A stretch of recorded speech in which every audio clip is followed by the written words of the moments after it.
We have breaking news, though, actually. We have a clip from New York City where Kamala Harris just tonight was disrupted by pro-Palestine protesters. Let's go ahead and roll this. About how and why you are saying what you are saying now and how I felt about it. You're not letting me talk. You know what? I respect your right to speak. You're not letting me.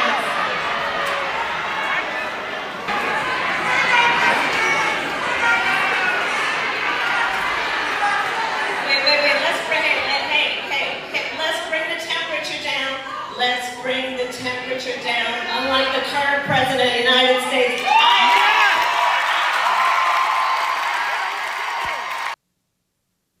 I suspect Kamala Harris is going to be very pleased with that moment. If you're listening to this and not watching it, she stood up from her chair, walked to the front of the stage, and started saying, let's turn this temperature down. But Charlie, this will not satisfy the many, many people in the Democratic Party who are very upset with the Harris policy on Gaza, the Biden-Harris policy on Gaza, the way Harris handled it on the campaign trail. So just give us your quick reaction. As she's on this book tour, I suspect she's going to get more interruptions like this one. How'd she handle it? Yeah, I think so. And what's interesting is the reason this is kind of happening and Harris has to step up and take care of it herself is because Donald Trump took away her Secret Service protection. So that really makes it tough for her to secure this 15-city book tour that's basically, rolls out the welcome mat for any kind of protester, especially the Gaza protesters. Look, they want to make sure that anybody who wants to run the Democratic Party is very critical of Israel and also, willing to call out, to speak up against, the violence in Gaza and to take it very seriously. And they're just laying the groundwork for the midterms and also for, the 2028 presidential election. I think everyone by now has caught wind of this Harris book tour. I'm not sure that everyone's flocking out to buy this book, 107 Days, but they've probably seen clips of her appearances on Maddow or The View, and we have some of that, actually. Charlie, I'm curious, we'll play this View clip, but I'm curious to get your perspective on what the most interesting conversation she's had so far has been. Let's roll S10. This is The View yesterday. And by the way, another piece of what is unprecedented and a bit historical about that race, it is the closest presidential race in the 21st century in terms of the outcome. Wow. Yeah. The closest. Yeah. Say that again, because he likes to say over and over again he's got a mandate. And that's part of why I wrote this book, because history will talk about this race. It is part of American history. And it was important to me that when history is written, that my voice be present about what that experience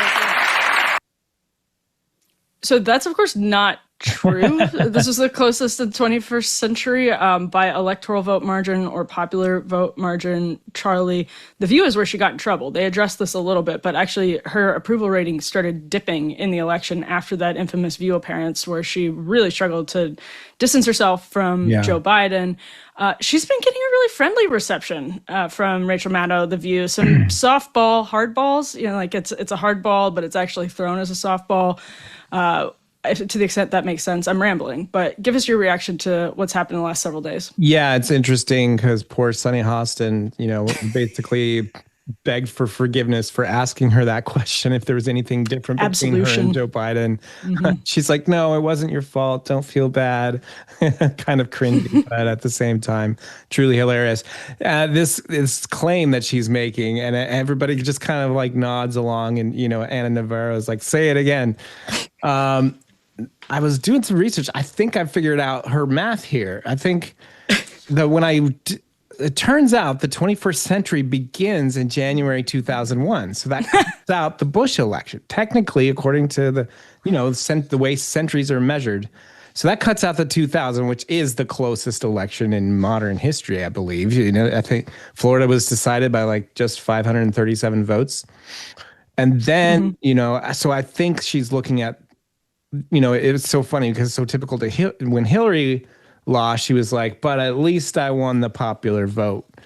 And, but I think this time around, Kamala's actually using the popular vote to point to this margin. Trump may have won the popular vote, but he didn't win it by that huge of a margin. Obviously, elections aren't decided by the popular vote. Trump won the Electoral College over 312 over Kamala's 226. So that's just a smashing victory. You can't deny that. And winning the popular vote over Kamala was just icing on the cake. Joe Biden won 306 to 232. So Biden did better than Kamala, of course. And then Trump beat Hillary 304 to 227. This is all electoral college votes. Obama, of course, stomped McCain and Romney, and Bush took out Kerry pretty easily in 2004. So that's kind of the history of the 21st century in electoral colleges. So that kind of, I think that's what she's going for, but it really doesn't mean what she wants it to mean. Yeah, I think that's an important point. So Hillary's victory in the popular vote was a couple points. Kamala's loss was, as it all turned out, 1.5 points. But if we are being super technical and not including the 2000 election, Charlie, I guess Kamala's popular vote point has some legs. I didn't realize that we were being so technical, but leave it to Charlie Spiering to be absolutely on top of this. That race was decided in January 2001, as we all remember infamously. What have you made, as somebody who's followed her and covered her very closely for a long time, of how she's handling this pitch for the campaign a year later, as she writes about it in the book and as she then has sold the book on the campaign trail? What stands out to you? Well, the biggest is obviously she's very focused on the 107 days, the title of the book, arguing that if she had just had more time, she could have won, and she dealt a bad hand and it's not her fault. We all know that she started off really strong, and after about maybe 50 days, that's when she started to fade. Once voters learned more about her, once they learned more about her positions, once she started doing more interviews, she started sagging in the polls. They knew that. She knew that. But at the same time, she really wants to focus on all her decisions she made was because she just didn't have enough time. And that suggests that she's making an argument. If you just give me more time, I can step up and deliver a victory for you because the margin was so close. It's crazy that she's making this argument. I really think that she expects this book tour to kind of take off. And I think she kind of privately wants to be wanted again by the Democratic electorate. You kind of see it in the way she's talking about, employing some of her more uncensored rhetoric against Trump. We see Democrats really sort of clinging to that as something that Democrats want. They want more swearing. They want more, criticizing of fascists. This is something that Kamala Harris has always been very good at, getting uncensored and getting real. But at the same time, she also struggles with word salads when she's caught off guard. Someone asks her a question that she's not ready for. There's definitely a lot of that going on. You saw that with the Maddow interview. It was her first big one. And she found herself really struggling to answer some of the questions, kind of doing her slow circles that continue to get to be bigger circles. And then you tack on more independent clauses and then raise your eyebrows and talk about the future of democracy. And still kind of leaning on that crutch. But I think overall, I think she's got a lot of scores to settle, and she's definitely, released a pretty newsmaking book, and it has definitely filled the conversation. You really just anatomized the Harris Dodge method. That's incredible, Charlie. So just to borrow the title of your book here, though, it's remarkable that after a year, and again, this is 5 years after 6 years technically, after she failed to make it to the Iowa caucus, despite having a really splashy campaign launch, lots of money, lots of media coverage, favorable media coverage. She didn't even make it to 2020. She literally dropped out. I think it was December of 2019. Right. So after all of that time, after historic levels of unfavorability during her time as vice president, during this significant loss to Donald Trump, she still seems to me to be clinging to this 107 days cope. And it still sounds like, it looks like amateur hour. Again, after years to... You had 4 years to get it right. And exactly 4 years plus, 3 years and change plus 107 days. You can't just say it was only 107 days because you knew this was coming. That was one of the interesting things that she revealed, is that her brother-in-law was keeping this sort of book about planning out, how do we do this? When Biden decides to step down, how do we step in and hit the ground running? Her brother-in-law, Tony West, one of her closest political advisors, kind of had this little playbook that he was building. And he's a corporate lobbyist, isn't he, Charlie? That's right. He is one of Kamala's like right-hand political people one of the only ones she trusts. I think most campaigns are increasingly frustrated about how Kamala doesn't trust them, and for good reason, because you know as well as I do, when losing campaigns hit, the first people to sort of start dishing out leaks are the campaign staff. So yeah, I suppose it makes sense that you would have this trusted political advisor, even though his advice was not always the best, as we see in the book.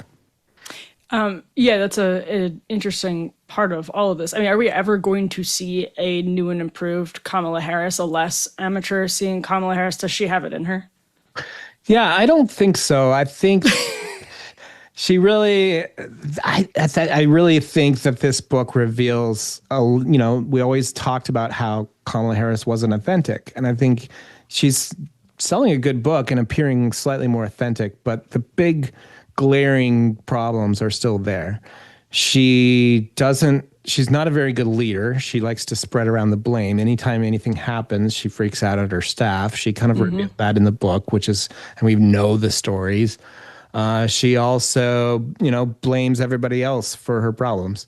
And we also saw her, be very timid and very calculating. In the story that she shared about Pete Buttigieg, Democrats were like, what? This doesn't even make any sense. Pete Buttigieg won Iowa in 2018 or 2019, 2020, and you dropped out before Iowa even happened. So, Buttigieg was right to say, hey, maybe it's about choosing the best person instead of just going with your gut regarding, and then, of course, Republicans are sailing in and pointing out like, well, it proves that you still think the American electorate is too racist, sexist, and homophobic to elect you that kind of ticket into office. And we sort of would like to maintain that if anyone was a truly great leader who could convince voters, somebody that, Pete Buttigieg has made strides, Kamala Harris has done her best. And I think that it's entirely possible if that's something you truly believe in. Are you looking to support more made in the USA manufacturing this year? Like I am, definitely. Whether it's home decor, clothing, or furniture, it's become extremely difficult to find high-quality products that aren't made overseas. A recent Forbes report revealed that annual earnings for small businesses across the US have dropped by over 75% just since 2023. Small businesses in this country are struggling to stay afloat, and with the likes of Amazon and Target dominating the market, it's no wonder. Basically, any small business owner here in the US will tell you the same thing. That's where a warehouse comes in, your one-stop shop for artisanal home goods made exclusively by small businesses. With hundreds of products to choose from, they're deeply committed to supporting American manufacturers. Their easy-to-navigate online marketplace lets you browse a wide range of independent makers, and you can feel good knowing that your purchase supports real people and small family-run businesses. A Warehouse believes that true luxury isn't about fancy labels or big brand names. It's about the dedication, creativity, and care that goes into every product. Help A Warehouse hit their goal of supporting over 100 small businesses this year. Head to awarehouseshop.com and use code PARTY for 15% off your first order. That's awarehouseshop.com, code PARTY.